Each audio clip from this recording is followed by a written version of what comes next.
Hello, my name is Rory Kavanagh. I'd like to welcome you today to Next Step Support for a continuation of our webinar series. And today I'd like to welcome Dasha Karzunina to our Next Step Support webinar. Dasha is Head of Research at Trendence. Trendence is an agency that conducts research on education and employment throughout the UK and Ireland. And she's going to give some insights here today on some student surveys that were recently conducted. Welcome to the webinar, Dasha. Thank you, Rory. Yeah, really excited to be with you today, guys. And what we've got for you is essentially some insights on how the rest of the UK student population is responding to the pandemic, which hopefully will be helpful. And although I know there's a lot of concern and anxiety about the pandemic and its impact on the labour market, there's actually a lot of positives. I want to give you some insight to reassure you and make sure you're confident about your future prospects. That's great, Dasha. Many thanks. Can you just give us a bit of an introduction, just so we have some context as to Trendence, what you do, and what were the drivers behind the student survey and the terms? What were the drivers behind the student survey and the types of data you were looking to gather? Absolutely. So, to tell you a bit more about Trendence, as Rory mentioned, we are a market research firm focused entirely on young people. We do this through our various databases because we're part of a big company called GTI. So Target Jobs, for example, is one of our databases. Pulling all our data together, we've got about 1 million students that are engaging with us on the topics of their careers. That starts from school students all the way through to recent grads. So we're in a really good position to essentially survey this population on anything of relevance at the time. There are 3 major surveys that we run every year, and our biggest survey to date is the UK Graduate Survey, which receives over 75,000 responses from students in 140 UK universities. So that's where a lot of our data comes from, and today specifically we'll be talking to you on around the surveys that were run specifically on the pandemic. So we were in a very good position to respond quickly to the situation, to this challenge, and to really understand both how students and employers are responding to this. So we ran 2 surveys. The first survey that we ran with our database was in March, collecting 1,000 responses. And this was just a quick pulse check on sort of how students are responding, how they're feeling. And then we ran a second survey in April, again, collecting 1,000 responses to understand how that feeling and sentiment has changed and what students were doing with their time in lockdown to continue to be employable going forward. Okay, and you mentioned that the first survey, you did it quickly in order to react to the developing situation. What were some of the findings from that, and what did you find particularly striking as the pandemic was unfolding? Absolutely. So, the first thing we ask students is how concerned or confident they still feel about their employment prospects in light of the pandemic. So what you see on this slide is that over 35% of students said that they're worried they won't get a job due to COVID. So the concern, obviously there's always a level of concern around graduate employment. Coming to final year of university could be a stressful time for a lot of students as they're deciding on their kind of future few years or their careers. But I think having the pandemic happen in the spring, as some of the students are about to graduate, has really thrown a spanner in the works. So it's no surprise that over a third of students were feeling quite anxious. There was about 25% of students that said they feel less confident about their prospects due to COVID. So in total, there's over 50% of students saying we're really concerned. However, not to say that everybody was feeling under pressure. There were definitely students that continued to feel confident, and that's just over 20% of students that said, actually their prospects were not affected. And equally, there was about 12 to 13% of students that said they don't feel any different. Now, this was in March when the pandemic was just unfolding, just at the very start of our lockdown journey, and that was kind of the mix of feelings that we saw. Okay, and as this situation was unfolding, for all of us, it was very uncertain. It was a very fluid situation. So obviously, students were looking to their universities or to their future employers as to what shape either their internships or the start of their career might take. What were the most common types of information that students were seeking? Yeah, so this was definitely, it was quite clear that this was a time where students really wanted to be communicated to. They really wanted to be hearing from employers and getting as much information on the situation as possible. So at the time, almost a third of all students said that their preferred way to hear from employers was to receive regular summary emails on how employers at large are responding to the pandemic. So how is the graduate sector, the graduate recruitment sector, responding to the situation? That was the number one priority. Secondly to that, about a quarter of students said that they wanted to receive specific messages on behalf of employers that they're interested in. So obviously, if they were already in conversations with an employer, maybe going through a recruitment process, or they've applied for an internship, they wanted to hear from that specific employer to see how they've been affected and how they're responding on a more sort of personal level. When it comes to using third-party websites, so Target Jobs is obviously one that we run, but there are a wealth of other sort of third-party websites that you could be using. And you could be sort of checking for employer profile updates on those platforms specifically.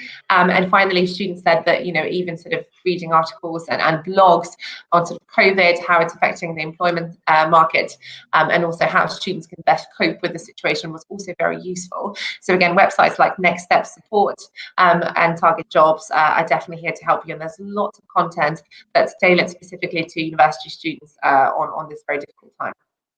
That's great, Dasha. Many thanks. You mentioned there the various sources of information, and I suppose it's very important for students that they engage and that they ask, that they get in touch with their career services, they get in touch with employers, and that they, search around relevant third-party sites, like you've mentioned, like nextstepsupport.org. Yeah, and actually something to add is that we ran the surveys to share this data with employers and with kind of stakeholders that are involved in supporting students through this journey. So employers know that students want to be hearing from them. We were sort of given this knowledge to them so that they continue to communicate with you. They don't hold back, and they're not trying to sort of perhaps avoid upsetting you by not communicating. Actually, what students want is transparency, and we hope that employers have responded to this information and actually have given you further sort of clarity where they were able to do so. Okay, and the March survey, I suppose March seems a very long time ago now in light of everything that's transpired since. You then conducted a follow-on survey in April to see how students were coping as the lockdown continued and as the effects of it intensified in terms of uncertainty. Could you just give us some insights into what effect that had on levels of anxiety for students and any other key findings? Absolutely. Yeah, so I think it was very important to us to kind of continue to measure the pulse and continue to understand how students are feeling as the situation unfolds. So as you said, March was a long time ago. April also now feels like a very long time ago, as we're talking about this at the end of May. However, it's quite clear that a lot has changed between March and April. And what you see in this data is that actually anxiety levels increased for students in April very, very clearly. So more students are worried about getting a job, more students are feeling less confident, and fewer students remained unaffected. So even students that initially didn't feel very worried about the situation, as the lockdown continued, definitely felt more concerned. I would say this is not surprising. I know this can be quite disheartening sort of data, but actually, as looking back at April, there was so little certainty about what was going to happen, about when the lockdown was going to end, about how many employers were going to continue their recruitment cycles for the new academic year or for September. So it's absolutely not surprising that this was probably the lowest point of lockdown.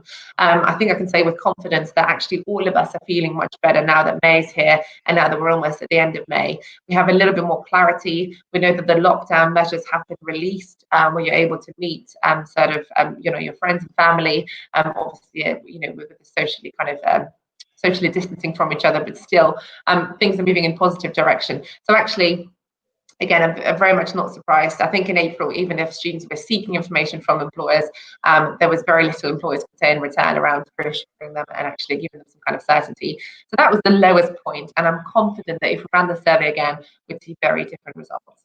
You mentioned there, Dasha, that April was the lowest point, maybe in terms of how students were feeling and in terms of how we probably all were feeling at the time. And as we talked about during for the March survey previously, at this time, students are looking for clarity, and what clarity can be given, from employers. So, what did you find in the April survey in terms of the sort of messaging that students were looking to receive from employers in relation to their future, career prospects? Yeah, so in the April survey, what we wanted to understand was what career advice was most useful and what was kind of on students' minds. So the number one thing that students wanted to know at the time was whether employers are still hiring. So this is a very good, very relevant question. I've actually got some answers for you here around, whether or not they're hiring and how employers are hiring and how that situation's been sort of affected. That was the number one thing students were concerned about. This was followed by how you can become more employable while in lockdown. So something else students really wanted to know was how to really put this time to good use. So how to actually emerge from lockdown more employable, just as desirable, or even more so, and to continue to secure, kind of employment opportunities in the future. So yeah, those were two things at the forefront of kind of students' minds. Another thing that students wanted to have was information on the long-term outlook for graduate recruitment. So, what does the outlook look like for the next 6 months, not just in the immediate future, but kind of in the longer term. And again, April was probably a very difficult time for employers to provide that information, or for anyone to really talk about this. But as we go into the summer, I'm sure there's a few more discussions around what September is going to look like. We know that universities in the UK have released plans around, sort of virtual classes and how they're going to continue to run education in 2021. So we know that that's happening, and that's definitely going to encourage employers to do the same as well for those that haven't already done so. Great. Again, and we've talked about it consistently here, is students looking for clarity in terms of their future career prospects. They've been also using this time for, I suppose, personal development is the best way of putting it, in terms of skills development, because the whole picture of creating a skill set that is appealing to employers is always important. And what are some of the main areas that you've been finding students have been developing themselves in during this difficult time? Yeah, that's a great question. We've got some really interesting data on that. So what you see here is the list of top 12 skills that students were focusing on during lockdown. So either they were actively trying to develop these skills, or they felt that these skills were, perhaps they felt more confident about these skills. And the biggest difference between what you see here on the screen versus when we ask this question in normal circumstances is that resilience has gone from being in the top 5 kind of on any given month in the year to now being in the top 2 skills that students felt they had and they were really developing and building during this time. This is actually very big news, because we know that employers all across the globe are really focused on resilience. They really want to see that the graduates they're recruiting are resilient. They want examples of where you have been resilient, how you've dealt with challenging situations, how you've dealt with uncertainty, because that's obviously part of essentially all work and all jobs that you can get, is your ability to deal with uncertainty and to kind of weather the storm, essentially. So to see resilience go up would indicate to me that actually the gap between the graduate skill set in terms of what students present and what employers are looking for is narrowing, and hopefully many of you have really used this opportunity to think about it in that way, and if you haven't, it's absolutely not too late. So I would say really put your mind towards kind of, how can you communicate this time in lockdown? What have you done? How have you personally built resilience? And what are some of the other skills that you've been able to develop in the spare time that you've had? Yeah, and I suppose it's when you look at what students are focusing on there in terms of resilience and adaptability, they're having to adapt to a very different way of starting their career now that things like assessments, interviews, internships, and even fully fledged graduate programs have now migrated to a virtual environment. So what are some of the challenges that students are facing when confronted with having to start their career in a virtual environment, and what are some of the areas that are most appealing to them, and what are some of the concerns they might have? Yeah, absolutely. So, so just very quickly here, I've got a slide for you on the skills that students usually value or usually feel they've got versus how this compares to sort of, the pandemic skill set. So, read back to your question, Rory, with regards to virtual assessment. So as you rightly point out, that a number of employers who are potentially going to hold internships and graduate programs in the next few months are going to do so online. So what does that mean for students? I know for many of you this is going to be great news, because it means your program can go ahead, but also how do you succeed in that program? How do you show your best side? How do you remove some of the anxiety that can sort of be there quite naturally? The number one thing that students wanted to know about virtual programs is that they can still access graduate opportunities following a virtual internship. So let's say if you're doing a bit of virtual work experience or an internship over the summer, are you going to be just as employable following that as if you were to do it in sort of real life or face to face? So you can definitely have those conversations with employers. We believe that definitely this will be of benefit to you. So if you are able to go ahead with an online program and that's something that your employer is offering to you, then you should absolutely take on this opportunity. What are some of the other aspects that will help you be successful in that? Second priority for students was actually receiving feedback at regular intervals. So when you're not in a literal physical team, but you're having to interact with people online, continuing to seek feedback, continuing to ask questions, to learn and to communicate is extremely important. So actually figuring out best ways of making sure that you're still learning and benefiting from that program is crucial. And thirdly, students wanted some advice from employers on how to make the most of a virtual program. So similarly to what we've seen with regards to skills, students really want to understand, how to make the most of this experience, which to me is a real positive because it shows that there's a willingness to learn, there's a willingness to kind of, to fight to get through this time and to emerge as developed and as successful as possible.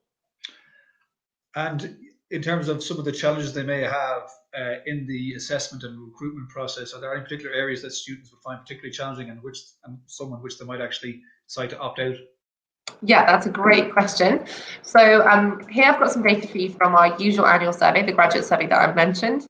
This is before the pandemic. And we can see that the least preferred assessment methods for students is actually recorded video interviews. That is at the very top of the list, followed by online numerical and verbal reasoning tests. So this will be different for different student demographics.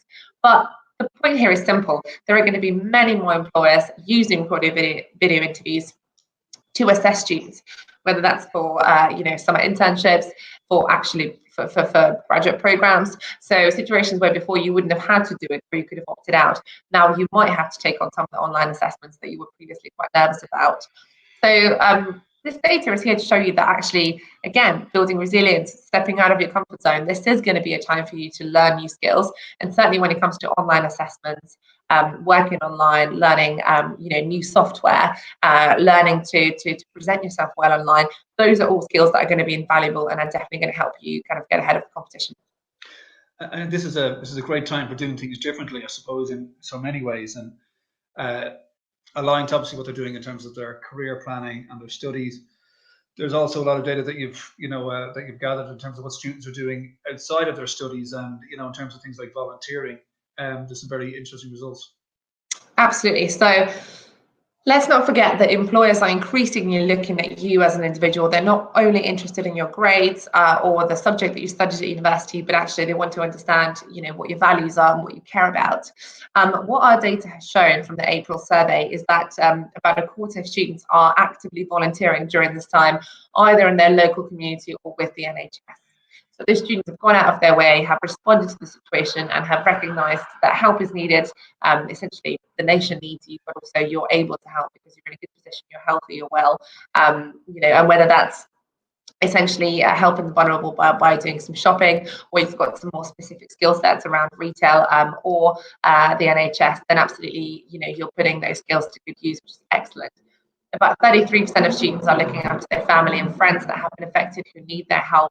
So it certainly sounds like you're keeping yourself busy and you're keeping back and you're being selfless at a time like this.